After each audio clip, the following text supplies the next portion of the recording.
The rain poured heavily on the deserted streets as the black sedan crawled forward, its headlights barely piercing the dense fog of the early morning. Inside, Scarlett clutched the steering wheel with white-knuckled hands, her fingers trembling. Tears streamed silently down her cheeks, blurring her vision. In the back seat, the soft voice of her daughter echoed through the car, full of innocence and confusion. "Mom, where are we going?" Lucy asked, her small voice cracking the silence. Scarlett inhaled deeply, trying to steady her breath, but the weight of the moment bore down on her. This wasn't the first time Lucy had asked that question, but today the answer seemed too heavy to speak. She glanced at her in the rearview mirror, her eyes wide, reflecting a pain far too deep for a child her age. She tried to smile, but her lips only managed a shaky twitch. "We're just going to a place where you'll stay for a little while," she said, her voice faltering. They had reached the orphanage now, the old brick building standing like a shadow at the end of the street. Scarlett switched off the engine, her heart pounding. There was no turning back now. Richard's threat still echoed in her mind, cold and sharp. He had made it clear, if she didn't leave Lucy, he'd handle the situation himself, and Scarlett knew exactly what that meant. Richard didn't leave loose ends. She turned to Lucy, her voice barely a whisper. "Mum has to go for a little while, sweetheart, but I'll come back for you. I promise." The words tasted bitter on her tongue because she knew they were lies. Deep down, she understood that this was goodbye. The future she was abandoning her to felt like a dark abyss, and it tore at her heart. Scarlett opened the car door, stepping out into the rain, her feet sinking into the wet pavement. She walked to the back seat where Lucy sat watching her, her trusting eyes so full of hope. Her hands shook as she unbuckled her seatbelt, lifting her gently into arms, feeling the warmth of her small body against hers for what she knew would be the last time. The orphanage loomed ahead, its windows clouded with dust, the walls cracked and worn, the yard overgrown with weeds. The matron stood in the doorway, a woman whose hardened face gave nothing away. "Come on, little girl. Let's get you settled inside," she said, her voice brisk, not unkind, but void of the warmth Lucy was used to. Scarlett crouched down in front of Lucy, her heart breaking as she tried to find the words. "You'll be okay, I promise," she whispered in her ear, her voice cracking. "Be strong, Lucy, okay?" Lucy's tiny hand clung to hers, her face searching for reassurance, for a sign that everything would be fine. But Scarlett just stood there, paralyzed by grief, her tears mingling with the rain. For a brief moment, time seemed to freeze. Then, with a trembling sigh, she let go. The matron took Lucy's hand and began leading her inside. She didn't make a sound. She didn't cry. She just stood there, his hand still raised in the air, waiting for her mother to turn around, to come back and hold her one more time. But Scarlett didn't look back. She walked away, disappearing into the rain. And in that silence, Lucy's heart shattered quietly, like a whisper lost to the wind. Her mother's promise to return was all she had left to hold on to. Time at the orphanage seemed to stretch, as though the days were locked in a never-ending cycle of grey skies and endless nights. For Lucy, her first winter in that cold, unfamiliar place was brutal. The chill seeped through the drafty walls, creeping into her small bones. But it wasn't the freezing temperatures that made her shiver the most. It was the crushing weight of loneliness. Lucy was only 5 years old when she arrived at the orphanage with a small, worn backpack and a ragged stuffed rabbit, a last gift from her mother before everything fell apart. In those early weeks, whenever the ache of being alone became too much to bear, she clutched that stuffed rabbit tightly, as if it were the only piece of her mother she had left. At first, she would wait by the door, hopeful, imagining her mother stepping through with that warm, comforting smile she missed so much. In her mind, her mother would scoop her up, say it had all been a terrible mistake, and take her back home, promising that things would be right again. But the days turned into weeks, and then into months.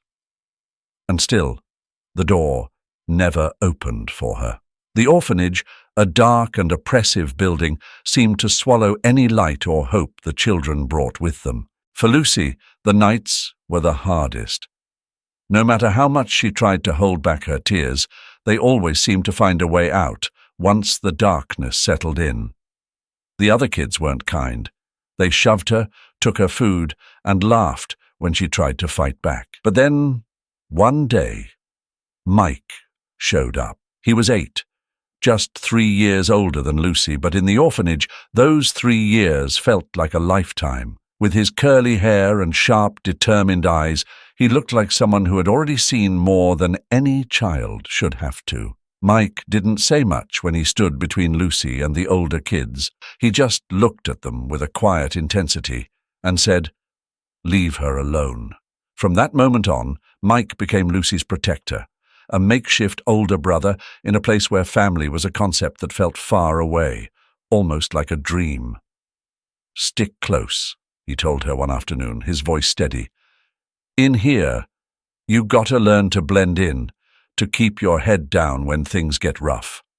Lucy sat beside him, unsure but comforted by his presence. For the first time since she had arrived, she didn't feel completely alone. Mike taught her the unspoken rules of the orphanage, how to move without attracting attention, how to pick out the caregivers who had soft hearts from those who waited for any excuse to punish the kids. He showed her secret hiding spots for when she needed a moment to herself and how to become invisible when the older kids were out looking for trouble. As time passed, Lucy grew quieter, more observant. She watched as new children arrived, their eyes filled with the same hope she once carried.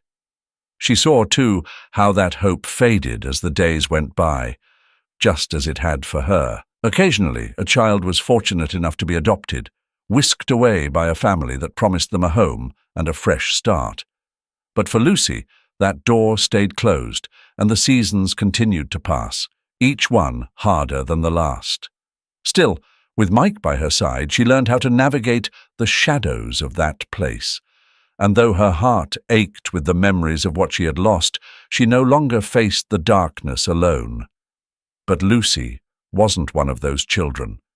Her name was never called. Her hand was never taken to go out the door to a new life. At the orphanage, adoption letters were like a strange, bitter-sweet ritual. The children would sit in the dining hall, quiet and tense, as the principal read out the names of those lucky enough to be chosen. Every time a name was called, the chosen child would walk forward, trembling with a mixture of excitement and fear, while the others clapped weakly, their smiles fading quickly. Each time a letter was announced, and Lucy's name wasn't on it, she felt a sharp pang in her chest, as if the world was reminding her that she wasn't special enough to be picked. Mike, her closest friend, glanced at her, his face a mix of surprise and sadness. "I told you," he whispered, leaning toward her before standing to leave. "No one stays here forever." Lucy wanted to scream, to beg him not to go, but she bit her tongue. She had promised herself she wouldn't cry this time. She couldn't be the one who showed weakness again. So she stayed silent, her hands trembling as she watched Mike walk toward the door, vowing quietly to herself that he would visit her someday. But days turned into weeks, and Mike never returned. It was in those lonely moments that Lucy grasped a harsh, heartbreaking truth. Promises in the orphanage were as fragile as glass. The months that followed were even harder. Without Mike's protection, the other kids turned on her, mocking her for ever believing she had a true friend. Lucy didn't fight back. Instead, she retreated into herself, learning to stay quiet, to endure the taunts with a mask of indifference. Slowly, the little girl who had once been so open, so vulnerable, faded. Time changed her. She stopped staring at the orphanage doors with hopeful eyes. She no longer scanned the faces of the adults who came to visit, hoping one of them might be familiar. She no longer dreamed of being chosen. And most painfully, she no longer believed her mother would return. With each passing day, Lucy sank deeper into this quiet acceptance. The orphanage wasn't just a place she lived. It had become a kind of emotional prison, where her hopes slowly withered. For now, though, Lucy simply survived. The sun hid behind thick clouds on that chilly autumn morning when a battered pickup truck pulled up in front of the orphanage. The director appeared at the door, wearing her usual stern expression, a folder of paperwork clutched in one hand. Lucy watched the scene unfold from the dining room without much interest. Her heart no longer raced every time a car arrived. She had long stopped imagining that one day someone would come take her home. But that day, something different happened. Her name was finally called. "Lucy, gather your things." The director's voice was curt, flat, and void of emotion. The dining hall fell silent. The children around her looked up, some curious, others resigned to the sight of yet another face disappearing from the grey halls of the orphanage. Lucy felt a shiver run down her spine. For a moment, she didn't know what to do. The words hung in the air, almost surreal. Finally, she stood, her legs shaking beneath her. With trembling hands, she rushed to her room. She grabbed the small, worn-out backpack she had since her mother left her here, years ago. The faded fabric, frayed edges, and scuffed corners were a testament to how much time had passed. Inside, there were just a few pieces of clothing and her one constant companion, the little rabbit plush that had stayed with her through it all. The orphanage director escorted her to the front door, where a middle-aged couple stood waiting. The woman, with her blonde hair pulled into a tight bun, wore a serious expression. Beside her, the man had a gruff, stern face, his arms crossed as he gazed at the girl without a trace of warmth. Neither of them smiled. They didn't offer a hug. They just looked at her like she was something they were inspecting, deciding whether or not she was worth the effort. "This is Lucy," the director said in a flat tone, as though she were listing off a fact. "She's 12. No major behavior issues, but she's reserved." The woman sat down slowly, studying Lucy, as if weighing whether to take her in or not. Lucy stood still, clutching the straps of her backpack, Mike's words echoing in her mind. "Don't show weakness." The rabbit plush peeked out from the top of her bag, the only comforting presence in this cold moment. "We'll take her," the woman finally said, her voice as dry as a desert. And just like that, Lucy left the orphanage for the first time in 7 years. But there was no excitement, no joy. Deep down, she knew, this wasn't going to be a home. It would simply be another place, a different roof over her head. The couple's house looked pristine from the outside. A white picket fence, neatly trimmed hedges, and a perfectly manicured lawn gave the illusion of a picture-perfect life. But as Lucy crossed the threshold, a heavy feeling settled in her stomach. The silence inside was suffocating. There were no sounds of laughter or conversation, only the hollow echo of her own footsteps on the polished wooden floor. "Your room's upstairs," the woman said flatly, leading her to a small, bare space. A single bed, a closet with nothing in it, and no toys or decorations. The windows were naked, without curtains to soften the harsh light. Lucy set her backpack down on the bed and pulled out the rabbit plush, placing it gently on the pillow. It was the only splash of color in the stark, lifeless room. That first night, fear gripped her like a cold wind. She lay in bed, hugging the rabbit tightly to her chest, staring at the ceiling. Downstairs she could hear the couple talking in hushed voices, but she couldn't make out the words. They didn't come to check on her. They didn't say good night. They didn't offer any comfort. The house felt like a well-kept prison, where everything looked perfect on the surface, but the warmth was missing, leaving nothing but empty walls and the suffocating weight of isolation. The days blurred together, each one colder than the last. The routine was strict and unfeeling. Wake up early, eat breakfast in silence, go to school, come home, repeat. There were no friends, no fun, no real interactions. The foster parents barely spoke to her, and when they did, it was to lay down rules or remind her to behave. Everything was controlled, calculated, like she was another task on their list. "If you behave, you can stay here until you're old enough," the woman said one night during dinner, not even bothering to look at her as she spoke. Lucy nodded, but inside she felt a wave of despair. Stay here until I'm older? Was that really the best she could hope for? It was during those early weeks that she met Sam, another foster kid, a year older than her. He'd been through the system, just like Lucy, and seemed to understand the quiet ache she felt, the cold reality of this new place. In Sam, Lucy found a small flicker of hope, but even that was fragile. It would take time to see if it could grow into something stronger in a world where warmth and love felt like distant dreams. They met in middle school, thrown together by the science teacher for a project. Sam carried himself with a chip on his shoulder, his smile never quite reaching his eyes. From a mile away, anyone could see the distrust written on his face. "So, another one of the system's pawns?" Sam had asked on the first day. Over time, they started spending more time together, both at school and after.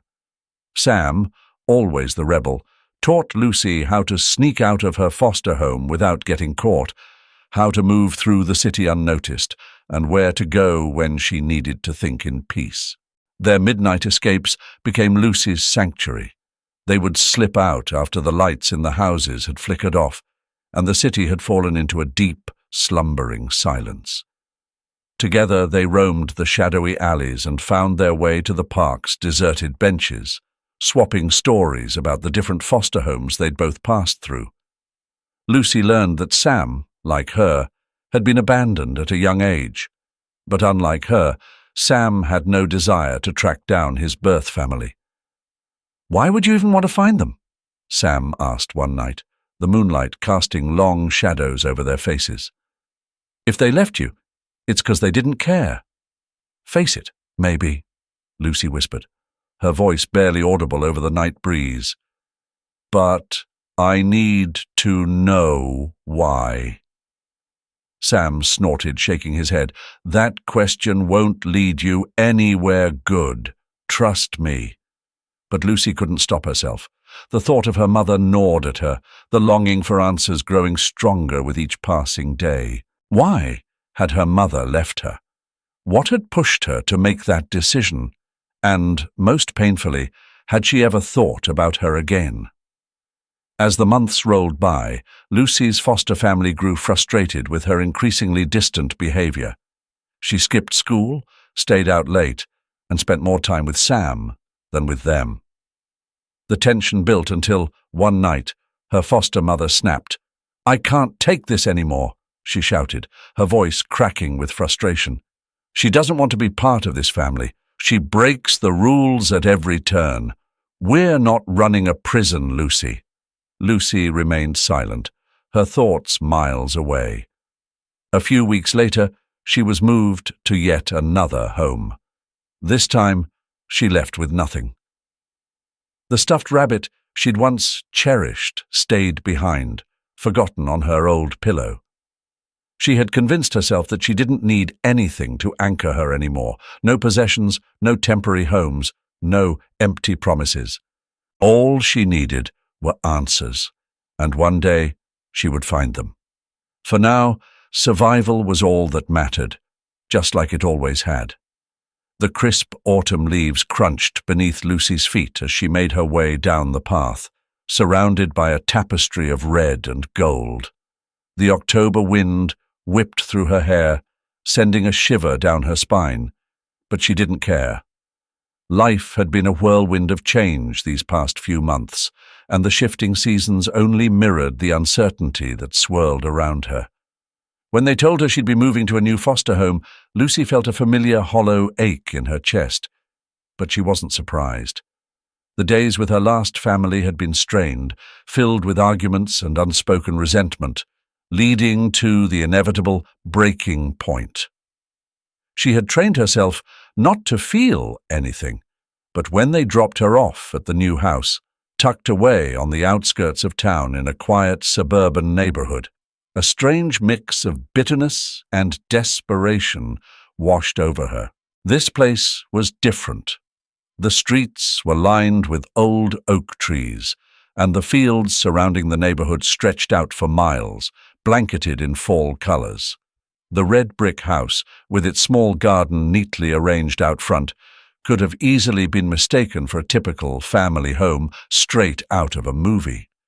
The kind of place where warm meals were shared around a kitchen table, where laughter echoed through the hallways.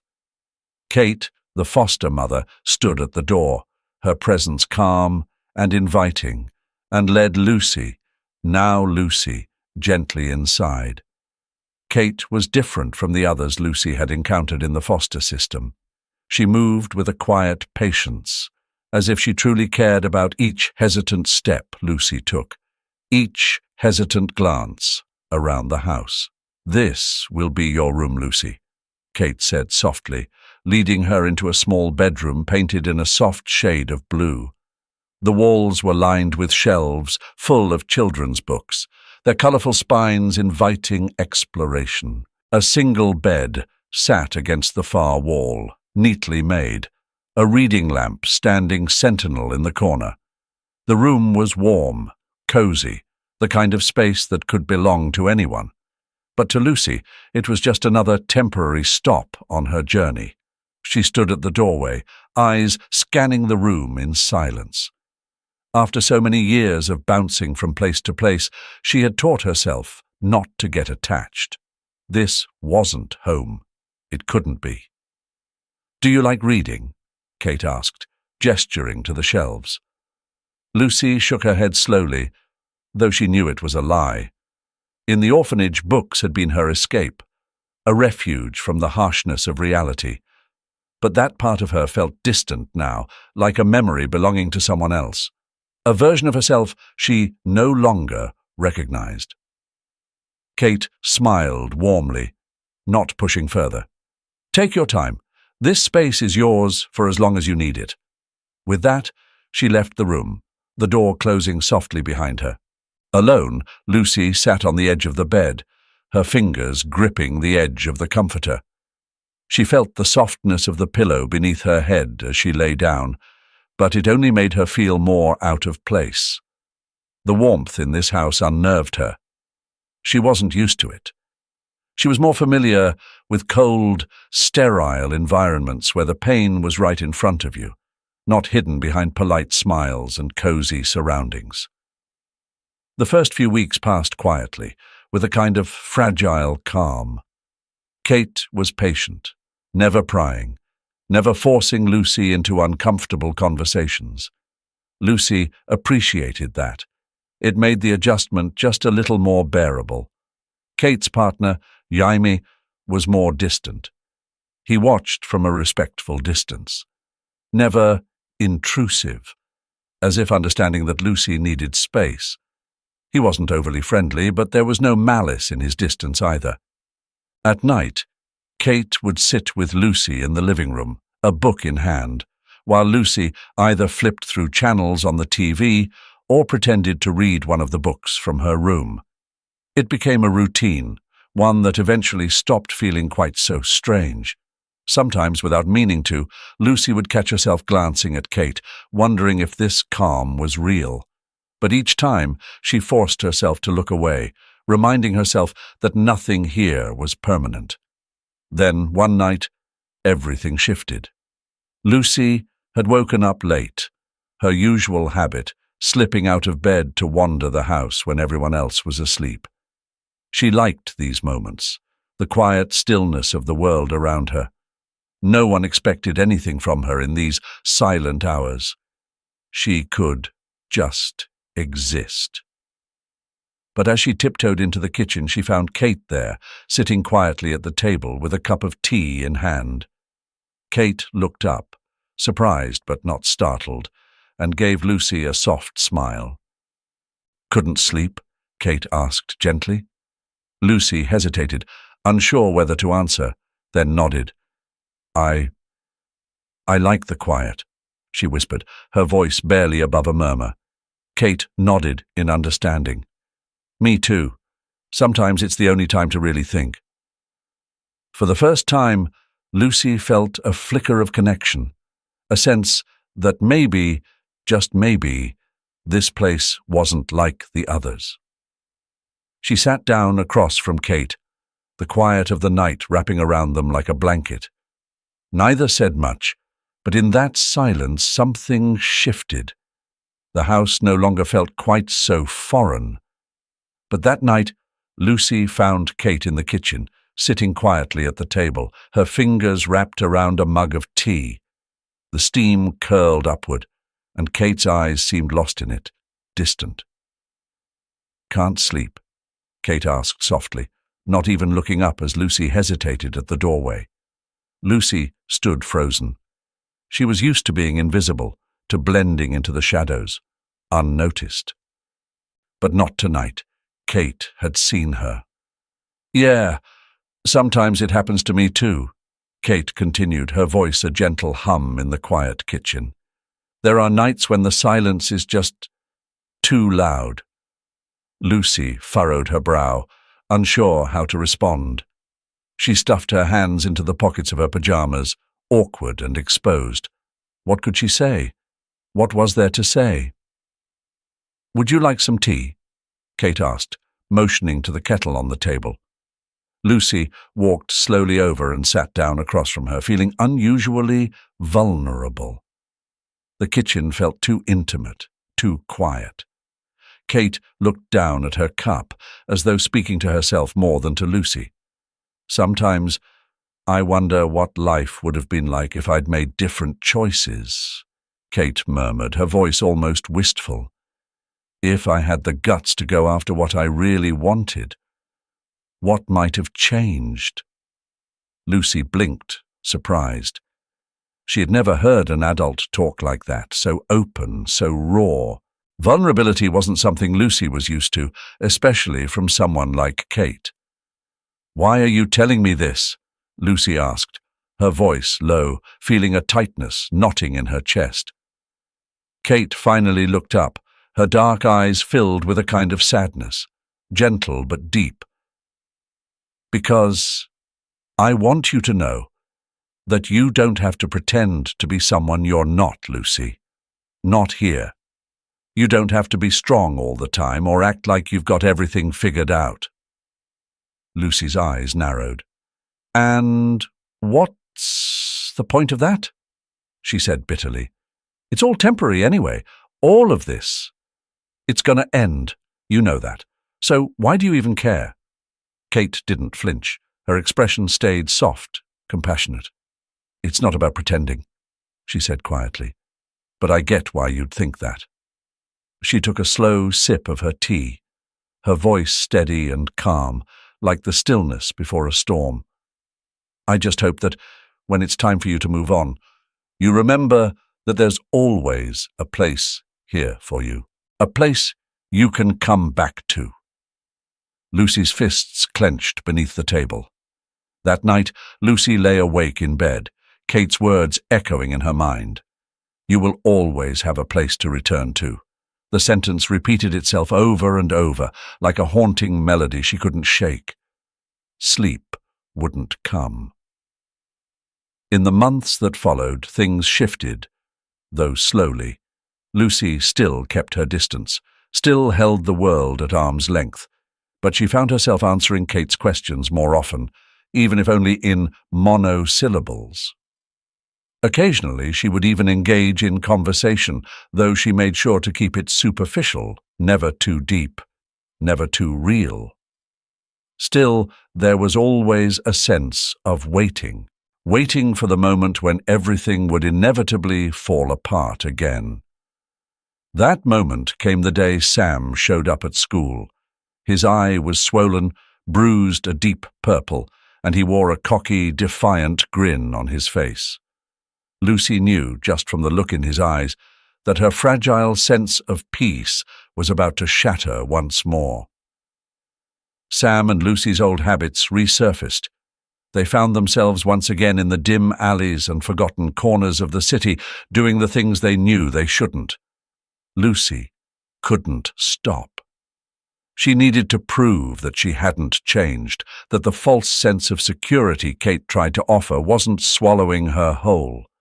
She had to show she was still the same person, untethered by this fragile stability. When Kate found out, it was the first time Lucy saw her foster mother truly break. "Why are you doing this, Lucy?"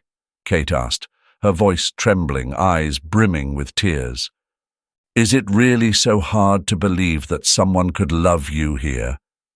Lucy stood there, fists clenched, her heart pounding wildly in her chest. She couldn't answer. The words were stuck somewhere deep inside, buried beneath layers of pain she wasn't ready to unearth. The silence between them grew heavy, like a weight pressing down on her lungs. A month later, the decision was made. The social worker said it was no longer viable for Lucy to stay. Kate stood on the porch as Lucy collected her things.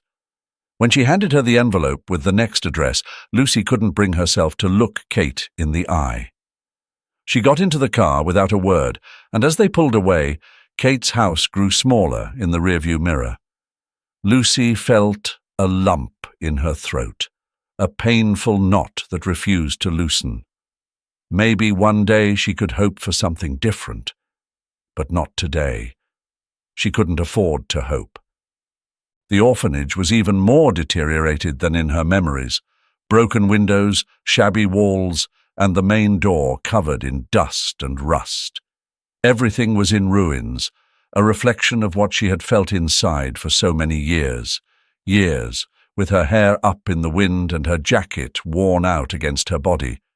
Lucy looked at that place with a mixture of nostalgia and resentment. She had left the shelter system only a few months ago, and every day outside that environment, it had been a struggle to find her place in the world. But now she was not here to remember her lost childhood. "Who are you?" A raspy voice startled her out of her thoughts. Lucy turned to see an elderly woman standing in the doorway. Her grey hair was wild, and her frail body seemed bent under the weight of a lifetime of hardship. "What do you want?" the woman asked, suspicion lacing her words. Lucy reached into her pocket and pulled out a small folded photograph. It was the only picture she had of her mother, taken on her 3rd birthday. In the photo, Scarlett held her close, beaming with a joy that seemed worlds away from the woman who had left her. Lucy extended the picture toward the woman. "I'm looking for my mother," Lucy whispered, her voice thick with emotion. "Her name is Scarlett. Scarlett Mendez. She left me here when I was 5. Do you know anything about her?" The woman squinted at the photograph, studying it with a frown. After a long pause, she let out a sigh and nodded slowly. "I stopped keeping track of names a long time ago," the woman said, her voice distant. "But I do remember the woman who left you here. She wasn't alone. She was with a man. Tall, well-dressed. He didn't seem like a typical father or guardian. He was different." A cold shiver ran down Lucy's spine. The pieces of the puzzle, scattered for so long, were finally starting to fall into place. That man, the one who had always been a shadowy figure in her fragmented memories, it had to be him. The same man tied to the darkness of her past. Do you remember his name? Lucy's voice trembled with urgency, more desperate than she intended. The old woman paused again, her brow furrowed in thought, before she slowly lowered herself into a nearby chair. Richard, she said quietly. His name was Richard. He never gave a last name, but it wasn't hard to see he was the one in charge. He had a look about him, like he could control anyone in the room. If you're looking for your mother, start with him. He's the key to understanding what really happened. Those words echoed in Lucy's mind as she delved deeper into the search for the truth. Her journey led her through old court records, dusty files, and archives that had long been forgotten. She spent endless hours in public libraries and government buildings, her fingers tracing the faded ink of documents no one had touched in years. Each day that passed only added to her frustration, but Lucy couldn't stop now. She was too close.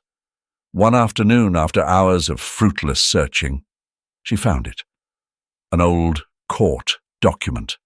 Richard's name written alongside her mother's, Scarlett.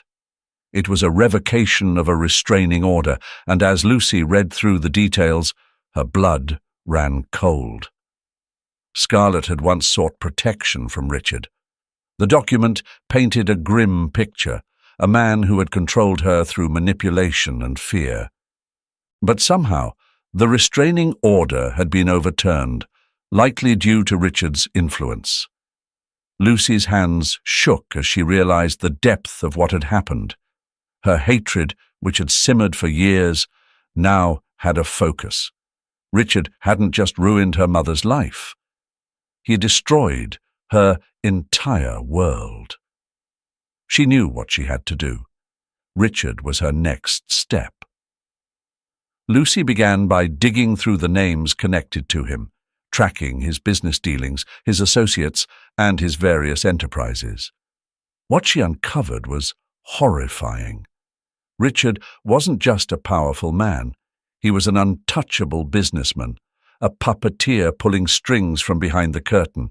His influence seeped into every corner of society.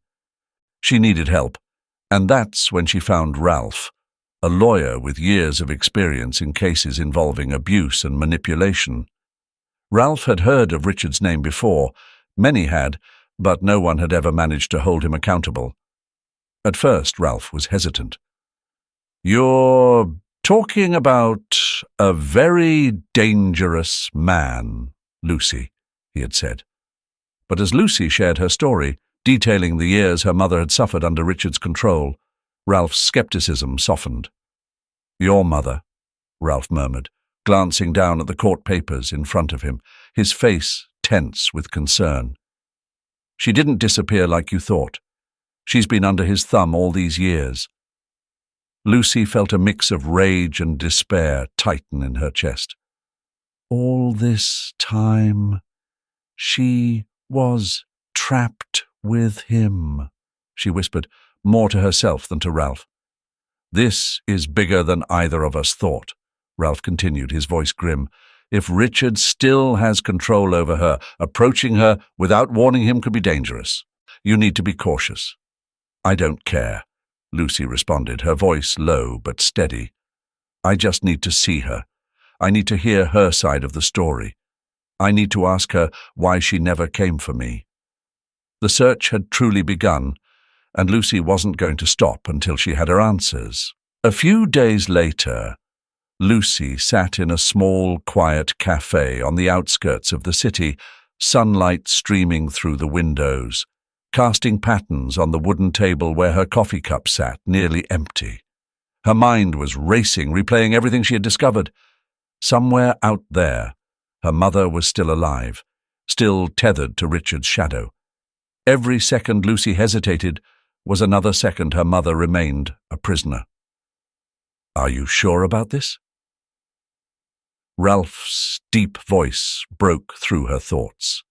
He sat across from her, his hands clasped together, his eyes dark and filled with concern. Lucy nodded, though she knew the risks. "Richard's a predator, isn't he?" she said, her voice hardening. "He manipulates people, traps them with favors, threats, blackmail. And all the while, no one knows what's really going on. But I do now, Ralph. I know, and I'm not backing down." Ralph looked at her, the weight of what they were about to do clear on his face. "Then we need to move carefully," he warned. "One wrong step, and he'll know we're coming." Lucy leaned back in her chair, eyes focused, her resolve unshakable. "Let him. I'm not afraid of him anymore." "I'm going to find her," Lucy declared firmly, her voice steady despite the storm of emotions swirling inside her. "And if Richard tries to stop me, I'll face him no matter the cost." Ralph observed her quietly for a moment, as if weighing whether there was anything he could say to change her mind. But after a brief pause, he sighed in resignation. "Then there's someone I think you should meet," he said, his tone serious. "She went through the same thing your mother did, manipulated, controlled. But she escaped. She might help you understand what Scarlett is dealing with, and maybe, together, you can figure out how to free her, without Richard ever seeing it coming." Lucy blinked, caught off guard. Until that moment, it hadn't occurred to her that anyone else might have suffered the same way her mother had. The idea unsettled her. Who was this person? How far did Richard's grip extend? "Her name is Lena," Ralph continued. "She's been trying to expose Richard for years, but her testimony alone hasn't been enough. She needs evidence. If you join her, the two of you will have a better chance of bringing him down." Lucy hesitated, doubt flickering in her eyes. She had always relied on herself, her instincts, her strength. Could she really trust someone else? But if Lena had survived Richard, maybe she understood what Lucy was up against better than anyone else. "Okay," she said slowly. "I'll meet her." The park where they arranged to meet was quiet, tucked away at the edge of the city. Tall trees loomed overhead, their leaves casting dappled shadows on the ground. As Lucy approached the bench where Lena sat, she felt an odd sense of connection, as if they shared an unspoken understanding of the pain that had shaped them. "Lucy, right?" Lena greeted her with a soft but steady voice. "Yeah," Lucy replied, her gaze never leaving Lena's face. Eventually, Lena turned to Ralph, giving him a small nod. He understood and quietly stepped away, leaving them alone in the stillness of the park. The leaves rustled in the breeze as Lena finally broke the silence. "Ralph told me a little about your story," Lena began, her voice direct but not unkind. "I know you want to go after Richard, and I get it, but you can't do it alone." Her words were blunt, almost harsh, but there was a weight behind them that Lucy couldn't ignore. "If you try, you'll end up destroyed, like so many before you." Lucy clenched her jaw, a flash of anger surging through her. Who was this woman to tell her what she could or couldn't do? "You don't know me," she shot back coldly. "You don't know what I'm capable of." Lena remained calm, as though she had expected the reaction. Without a word, she slowly rolled up the sleeve of her jacket, revealing a web of thin white scars that crisscrossed her forearm. Lucy's breath caught in her throat.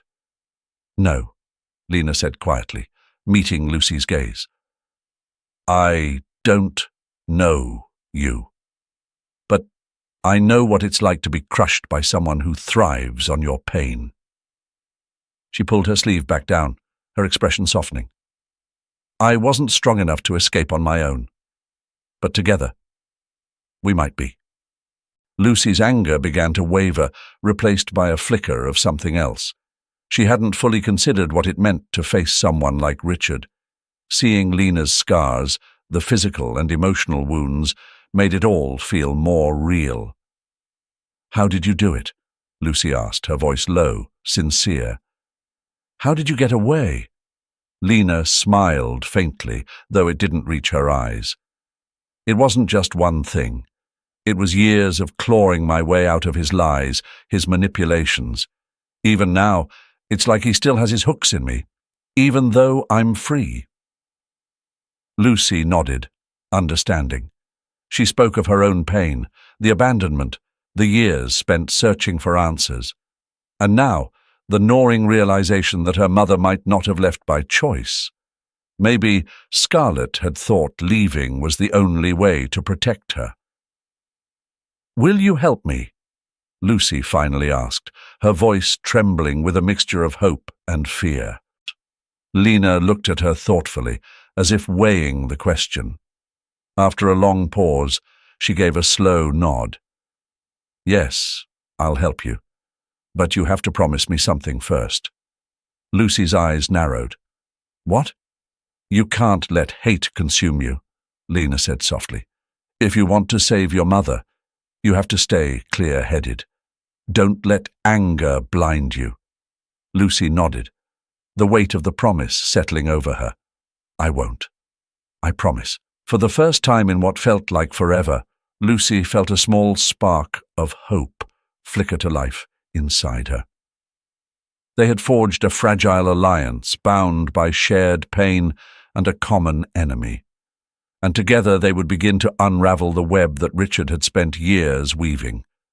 But this time, Lucy knew she wouldn't be fighting alone. Her heart raced, her hands damp with sweat, and the anxiety that had held her steady for hours was quickly turning into pure adrenaline. For days, Lucy and Lena had been tracking Richard's every move, watching from the shadows, mapping his routines and uncovering his habits. But tonight wasn't just another night of surveillance. Tonight, Lucy was going to see her mother. The realization that Scarlett was still under Richard's control had been a crushing blow.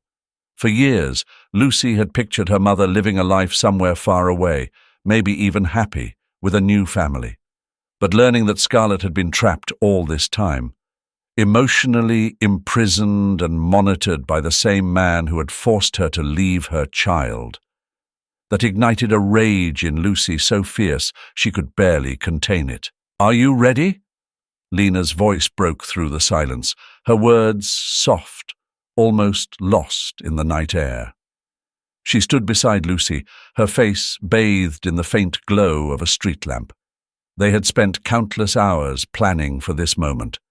Lena had used her expertise to find a gap in Richard's security, a small window of time when Scarlett would be alone without the ever-present watch of the guards. "If something goes wrong, you need to signal me.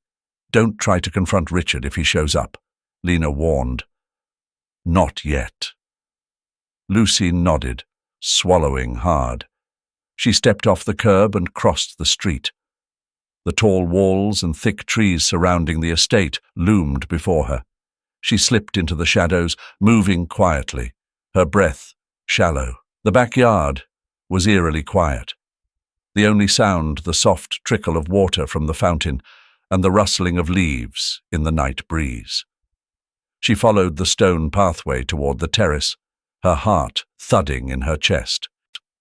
The mansion towered above her, with massive windows draped in heavy curtains, hiding whatever lay inside. But one window on the second floor was slightly open, a dim light spilling from within. That was Scarlett's room. Lucy's pulse quickened as she approached. Her foot slipped slightly on the gravel, but she didn't stop. Reaching the edge of the terrace, she stretched up, using her strength and agility to climb the stone wall, gripping the window ledge. With a final push, she hoisted herself inside. There she was. Scarlett stood by the window, her back to Lucy, looking out into the night. Her once dark hair was streaked with silver now, tied loosely in a bun. She wore a simple blouse and linen pants, her posture weary, as if life had worn her down. There was a fragility to her that made Lucy hesitate for a moment, but the determination that had brought her here pushed her forward. "Mum," Lucy whispered, her voice breaking with emotion. Scarlett spun around, her eyes wide with shock and fear. For a moment time stood still as they stared at one another, two strangers bound by a fractured past. Scarlett's lips trembled, her hands clutching the edge of the table beside her as if to steady herself. "Lucy?" Scarlett's voice was barely a whisper, disbelief etched on her face. Her hands gripped the table so tightly, her knuckles turned white. I couldn't come back for you," she whispered, her voice shaking. "Richard, he controlled me. He made me believe that if I tried to come back, it would only hurt you.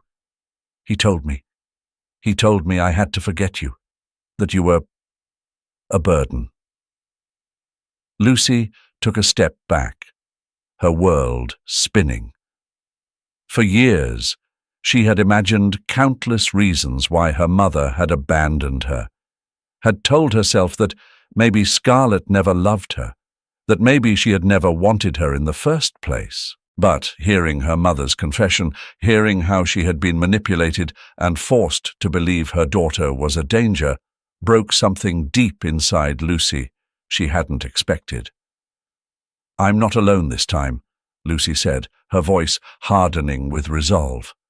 Scarlett's face contorted with confusion, but before she could respond, a noise came from the hallway. Both women froze. "Lucy, you have to go," Scarlett whispered urgently. "Now, if Richard finds you here."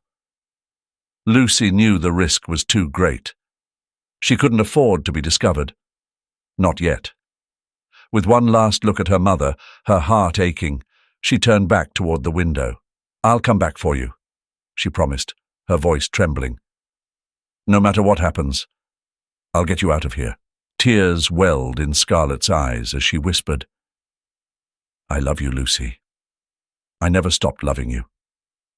Lucy leapt out of the window and disappeared into the shadows of the garden, while Scarlett stood alone in the room, her heart torn between fear and the flicker of hope. Richard's network of influence was vast and terrifying, a web that reached every corner of the city. He had ties to big businesses, connections with the local police, and even allies within the judicial system. "What do you suggest?" Ralph asked, rising from his chair and breaking the silence.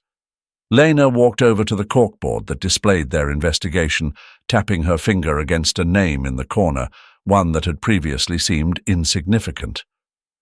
"Antonio Beltran," she said with conviction. "He's the key. He's been Richard's right-hand man for years, handling all the dirty work and keeping Richard's illegal activities off the radar. If we can get him to talk, we can dismantle Richard's entire operation." Ralph frowned and shook his head. "Beltran's loyal to Richard." "Not unless we give him a reason to," Lena replied with a knowing smile. "I've been doing some digging. Beltran has a son. He's struggling with addiction and has run-ins with the law. If we apply the right pressure, we could make him cooperate. We just need to get close enough to convince him that helping us is in his best interest." Lucy, who had been quiet up to this point, felt a flicker of hope. For weeks, they had been hitting dead ends, unable to find a crack in Richard's armor. But this felt like a real chance. "I have a contact," Ralph said slowly, his tone thoughtful. "Someone who owes me a favor. He can set up a meeting with Beltran. It'll be risky, but it's our best shot." Ralph glanced at Lena, still skeptical, but eventually sighed. "All right, let's do it." The meeting was set for a rundown warehouse in the industrial district. It was late at night, the streets dark and mostly deserted. The flickering streetlights cast eerie shadows on the walls as Lena, Lucy, and Ralph pulled up in an old car parking a block away. The silence was thick, broken only by the distant rumble of a passing freight train. "You sure about this?" Lena asked, her voice low as she met Lucy's eyes. Without hesitation, Lucy nodded. "Yes." If this man can help us bring down Richard, I'll do whatever it takes to convince him." Lena gave a small nod, then turned toward the warehouse door. "Just follow my lead. Don't say or do anything that could make Beltran feel threatened. He's our only chance right now." They slipped inside through a side entrance, moving carefully through the darkened space.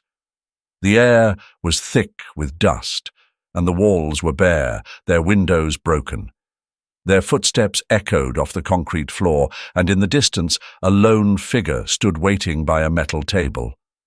Antonio Beltran, a middle-aged man with graying hair and weathered skin, eyed them with deep suspicion.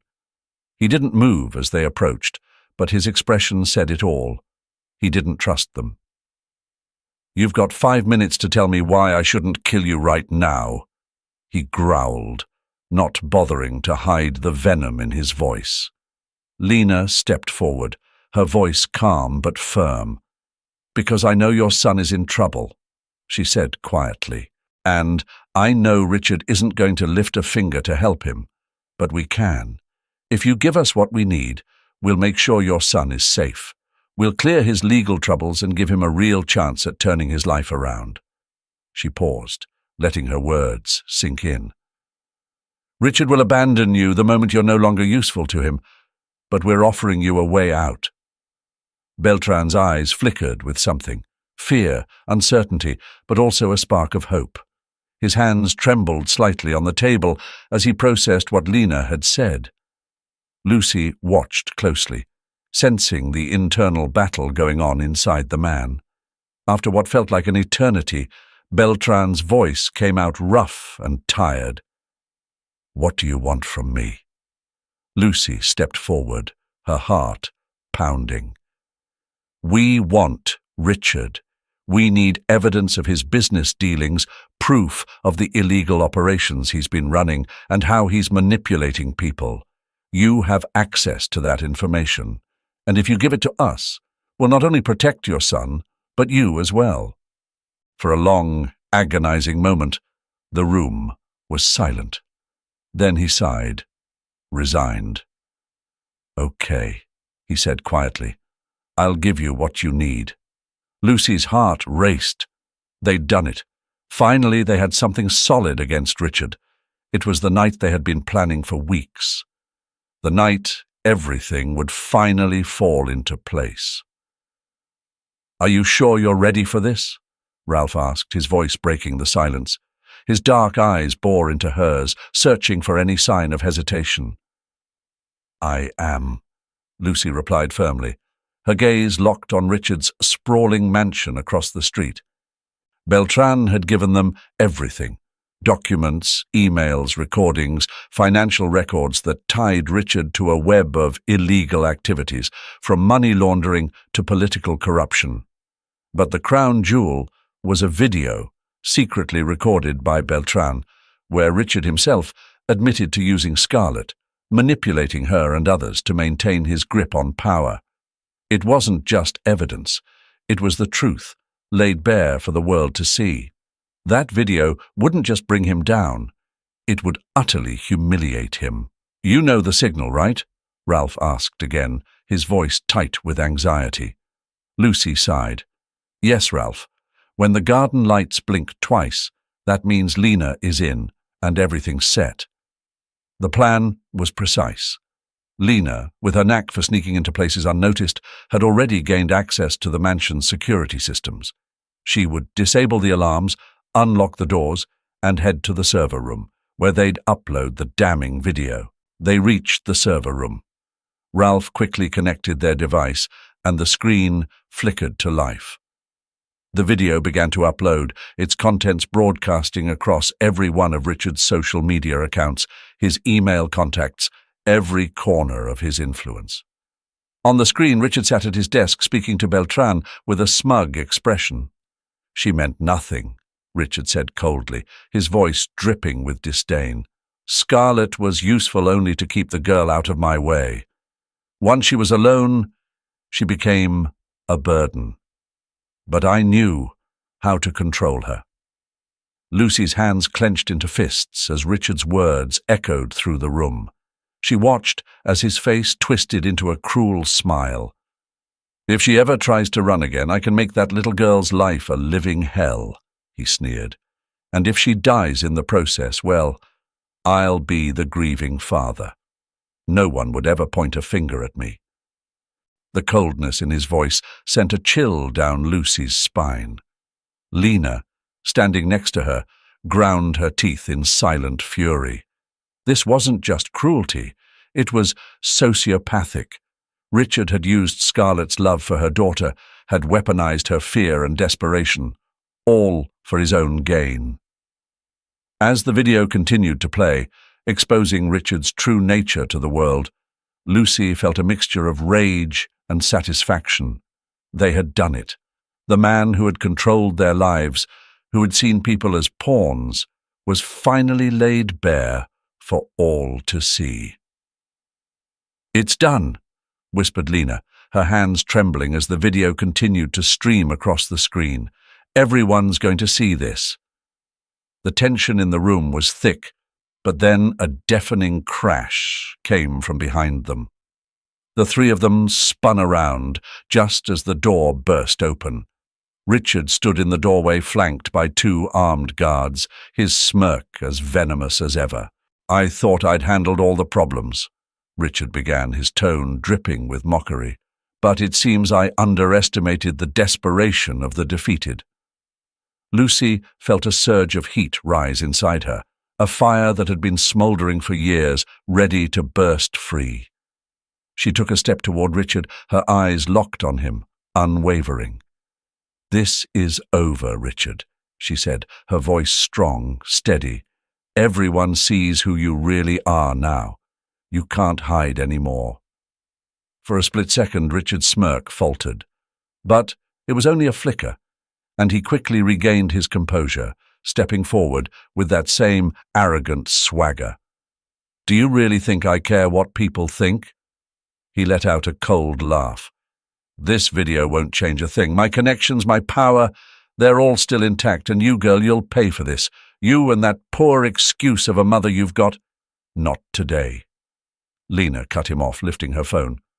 The screen glowed faintly in the dim room as she showed it to him. "I sent our location to the police before we got here. They're already on their way."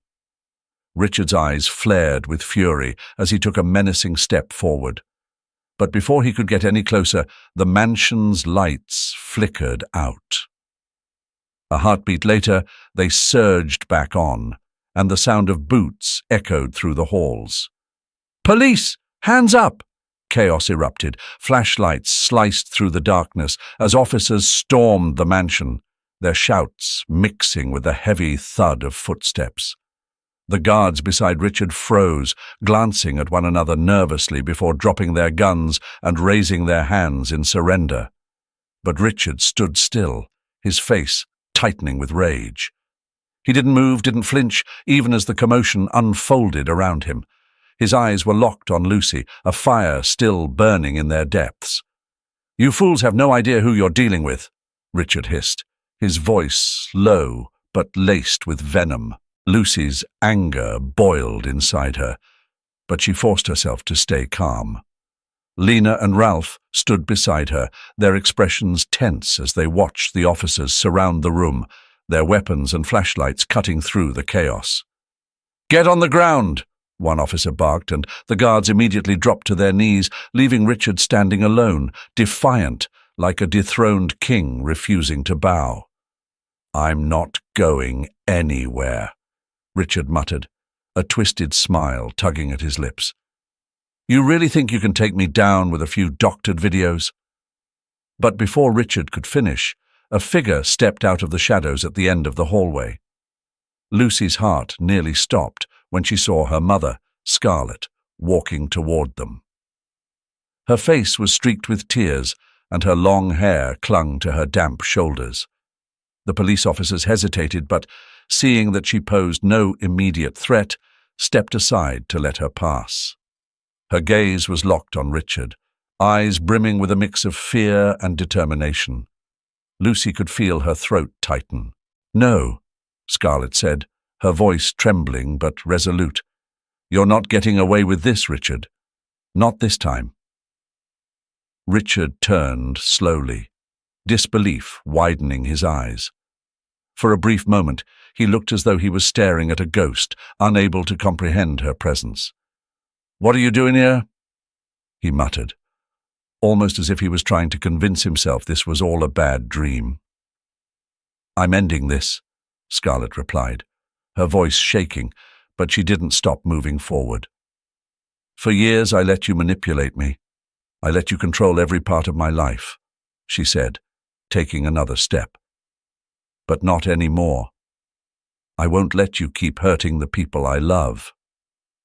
Richard took a step toward her, his hand outstretched as though he meant to calm her. Lucy's heart pounded in her chest, but she remained silent. This was Scarlett's moment, her time to take back control of her life. "And what exactly do you think is going to happen now?" Richard sneered, his voice hardening, a dangerous glint flashing in his eyes. "Do you think you can stop me?" His words were venomous, each syllable dripping with malice. "I know what you are," Scarlett said, her voice stronger now. "Fraud, corruption. You've been hiding behind all of it for too long." Richard's gaze darted toward Lucy, his expression darkening as fury twisted his features. "You'll regret this. You think this is over? It's not. Not while I still have my connections." Lucy felt the chill of his gaze, but Scarlett stepped forward again, standing inches from Richard. For the first time in years, she didn't waver. Richard's bravado faltered, and he glared at her, the fight slowly draining from his eyes. As the police escorted Richard away, the tension in the mansion slowly began to dissolve. Officers moved in, securing the scene, collecting evidence. But in the small, dimly lit room, Lucy and Scarlett stood in silence. The weight of the years stretched between them, unspoken but heavy. "I'm so sorry," Scarlett whispered, her voice breaking under the burden of years lost. "I'm sorry for leaving you. I'm sorry for not fighting harder for you." She reached out a trembling hand, hesitating just before touching Lucy's face. "I don't expect you to forgive me, but I want you to know. I never stopped thinking about you." Lucy felt the pressure of the last few years crashing down all at once. The sound of sirens and the shuffling of police officers around them faded into the background.